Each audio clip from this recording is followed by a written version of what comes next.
What's up YouTube, DMLX here, and welcome back to another gaming showdown. In this episode, we'll be pitting against two of comics' most recognizable superheroes, Rocksteady's Batman versus Insomniac's Spider-Man. And the way I'll be deciding the victor is by analyzing their equipment, powers, skills, weaknesses, and feats. Take note, all my research stems from each character's respective gaming worlds, meaning all of Batman's data originates from the Arkhamverse that includes all the games and even the Assault on Arkham movie. And all of Spider-Man's data originates from the PS4 exclusive title, DLC included. So without further ado, let's get on with the showdown. In terms of equipment, throughout the entire Batman Arkham series, Rocksteady's version of the Dark Knight has too many gadgets for me to include in one video. But Batman's most efficient gadgets include his Batsuit, the V8.04, and this version of the Batsuit consists of a basic skin-tight tear-proof bodysuit which can apply pressure to injuries to stop bleeding. The major protection of the suit consists of separate movable layers of armor plating which are kept in place with steel wiring, and has armor plating within the inner layers to provide protection from gunfire and sharp objects/knives. Then there's the Batarang, a classic Batman tool to throw at thugs to stun or knock them over. They can also be used to distract enemies by throwing them at walls or nearby objects. Other variants of the Batarang include the Sonic Batarang and the remote-controlled Batarang. The Batclaw is used to disarm thugs or pull foes closer, and can also be used to pull down vents or weak walls. Batman also uses smoke pellets as an escape tool or distract enemies for a surprise attack. His grapple gun is used to get to high vantage points and ledges, and of course you have Batman's trusty cape, which is used to glide above the streets of Gotham, which is pretty much falling with style. Then we have the concussion detonator, which is used to flash and daze enemies. Then there's the remote electrical charge gun, which is used to shock foes or activate items such as doors, as well as used to disable jammers and optical camouflage armor. Oh, he's stealing! He's stealing! Freeze Blast, which freezes targets with ice. The Disruptor, used to override various equipment like guns, medic packs, and mines. The Voice Synthesizer, used to mimic any voice to manipulate thugs and gain access through voice recognition locks. Then there's the remote hacking device, which is used to hack security consoles and download security codes on drones. And last but not least, we have Detective Mode, also known as Detective Vision, as it allows him to see people through walls and detect usable and useful objects in the environment. Now, Spider-Man's arsenal might not be as large as Batman's, but that doesn't mean his gadgets aren't any less useful. There are Spider-Man's web shooters, which are his most common gadget, which is used to web swing through the streets of New York City, as well as stun or web up enemies. Then he has Impact Web, which is a powerful web blast that instantly webs up enemies. There's the Spider Drone, a little robot that seeks out and fires energy blasts at nearby targets. Electric Webbing that stuns targets with an electrical current. The Web Bomb, which is a proximity target triggered explosive that instantly webs up all enemies in range. The Trip Mine, which is a laser activated web trap that instantly incapacitates enemies. Concussive Blast, which allows Spider-Man to discharge a pulse of sonic waves that sends enemies flying like you were getting thrown by the Hulk. You know, with the benefit of hindsight. And finally, we have the Suspension Matrix, or as I like to call it, Isaac Newton's wet dream, which lifts enemies into the air and holds them for a short duration, which allows for Spider-Man to land a significant amount of strikes. So when it comes down to equipment, I gotta give the point to Batman. Even though Spider-Man has a lot of highly effective offensive tools at his disposal, Batman's arsenal is way more diverse, and seeing that Spider-Man doesn't have a counter to Batman's Disruptor or hacking remote device, he'll be left more vulnerable to close and long-range attacks, as well as less mobile without his webbing, as proven when his web shooters were disabled by Black Cat. So this round goes to Batman.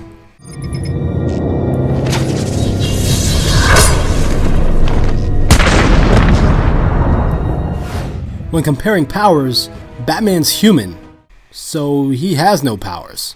But don't tell that to Batfleck. What are your superpowers again? I'm rich. On the other hand, thanks to Peter Parker's genetic mutation from being bitten by a radioactive spider, Spider-Man now has a spider-like physiology, granting him superpowers and newfound heightened senses that include the ability to effortlessly cling to walls, gained a sixth sense dubbed as Spider Sense that alerts Spider-Man of immediate danger, superhuman strength, which is stated that Spider-Man can lift up to 10 tons, which is about the weight of a semi-truck or a large bus. And it shows, seeing that he was able to lift a portion of a concrete roof to save civilians trapped underneath. Superhuman durability, which allows Spider-Man to withstand an immense amount of impact and endure collisions that would otherwise be fatal to an average human. Not to mention his enhanced speed, agility, balance, and bodily coordination, which are beyond the levels of peak human potential.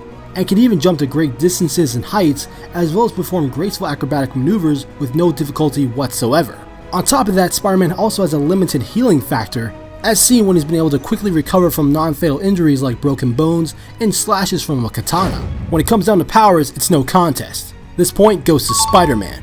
Now, as seen in the Arkhamverse, Batman has been able to hold his own against foes who have enhanced capabilities. However, some of these brutes require a little bit more than just a good hard punch to the face to take them down. If Batman's going to have any chance of taking down the wall crawler, he's going to have to choose his shots wisely when looking for the kill or knockout depending on the situation. Otherwise, it's lights out for the Dark Knight. So this round goes to Spider-Man.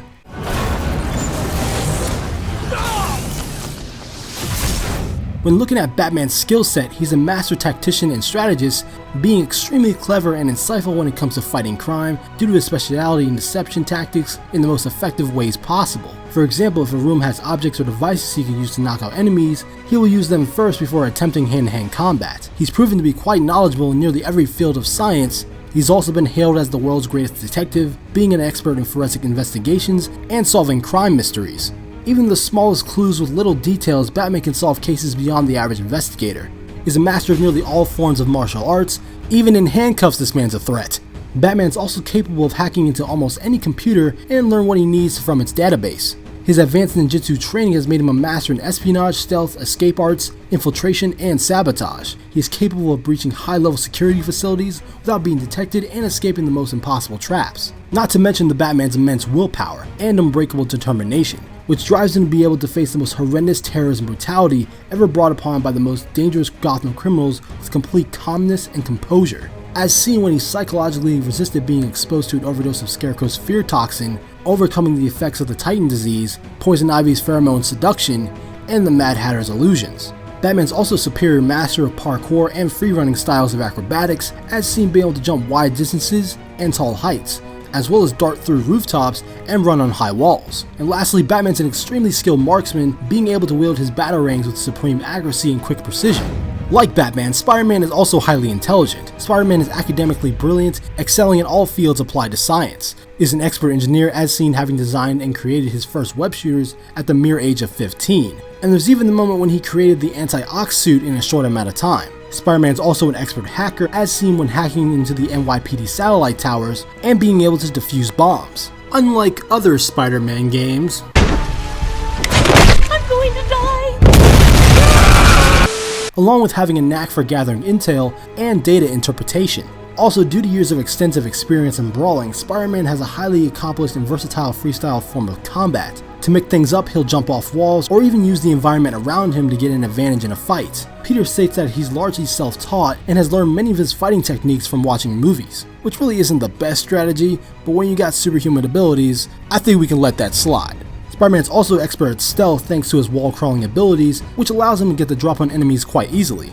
Spider-Man's also proven to have a strong-willed mind when going up against illusions. As revealed, he's already dealt with the Mysterio in the past, and has held his own against Mr. Negative in his own negative zone, as well as fought off the effects of Scorpion's poison for a good amount of time before creating an anti-venom. Spider-Man's also become an expert investigator, whether it's tracking down people of interest or locating hidden objects. So when it comes down to skills, both Batman and Spider-Man take part in similar interests that showcase their strategic, offensive, and defensive capabilities as heroes. However, I gotta give the slight edge to Batman due to his extensive years of training and dedication to his craft of being a crime-fighting vigilante, not to mention the heavy amounts of mental trauma Batman suffered and had to overcome throughout the Arkham games. Once again showcasing that the most powerful tool is the mind. So this round goes to Batman. Goodbye, Joker. No! Bruce! Don't leave me! Please! I need you. Batman's major weakness is his own morality, meaning nearly anything fatal to a human is fatal to him. For example, his batsuit can only take so much damage from gunfire until the swarm of bullets pierces through its armor plating, or if the enemies are smart enough to shoot him in the mouth. There's also the option of throwing him off a roof without his cape or grapple hook, and watching him go splat on the concrete.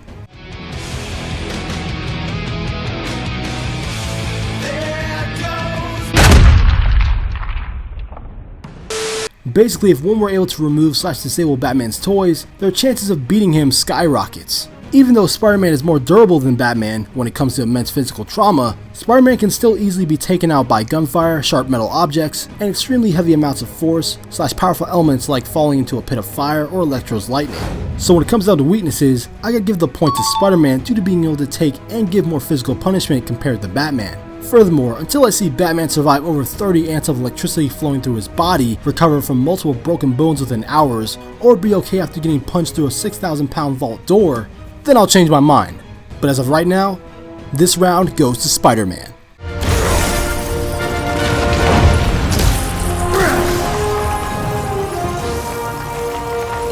So, should we kiss now? Yeah, maybe later. Throughout the Arkhamverse, Batman has collected a lot of accolades, with his most notable achievements being that he took out all 8 assassins hired by Black Mask to kill Batman during Arkham Origins. Among those assassins were Deathstroke, Bane, and Deadshot, some of the deadliest mercenaries in the DC Universe. Survived the nightmare of Scarecrow's fear gas during Arkham Asylum, defeated the Joker in his Titan form, solved a multitude of the Riddler's riddles, defeated Clayface, fought the entire Suicide Squad all at once, and even disguised himself as Black Spider to sabotage the team's mission. Cured Dr. Langstrom's genetic mutation, better known as Man-Bat, gained initiation into the League of Assassins in his early years, studying every form of martial arts, stopped the Arkham Knight and his malicious invasion of Gotham City in one night, fought off Ra's al Ghul's illusion in Arkham City, as well as fought off the effects of the Titan's disease that would have turned him into the next Joker, while at the same time being overdosed on fear toxin. How Batman's mind did not collapse is beyond my comprehension. Peter Parker is 23 years old in the PS4 exclusive title and has been Spider-Man for 8 years, showcasing that he has had a good amount of experience under his webbing. Get it? Because he's a spider and they shoot webs? During the events of the game, he has stopped every member of the Sinister Six from wreaking havoc in New York City, which includes taking on the lights of Electro and Vulture as a pair, Rhino and Scorpion as a pair, took out Mr. Negative by himself, and lastly defeated their leader Doc Ock at Oscorp Tower. With the help of Silver Sable, he took down a cybernetically enhanced version of Hammerhead, defeated Shocker, helped the NYPD put the Kingpin behind bars, webbed up a falling crane and helicopter saving innocent lives, managed to conjure up an anti-venom while being poisoned. Where'd my suit go? I think I took decontamination a little too far.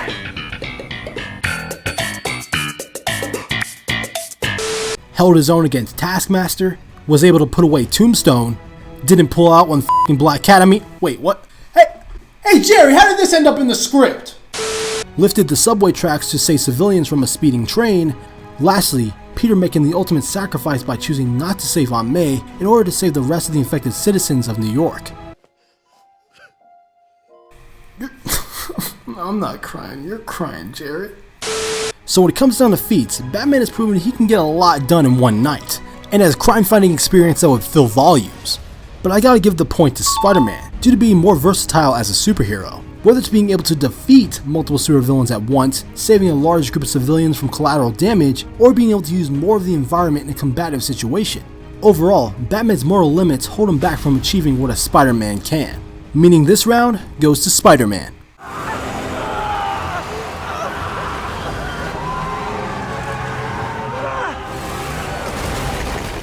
And your winner of this episode's Gaming Showdown is...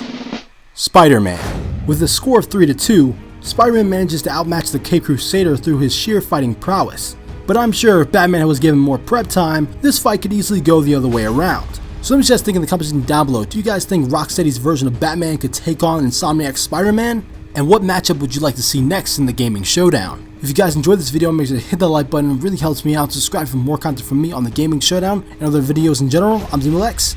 I'll see you in the future.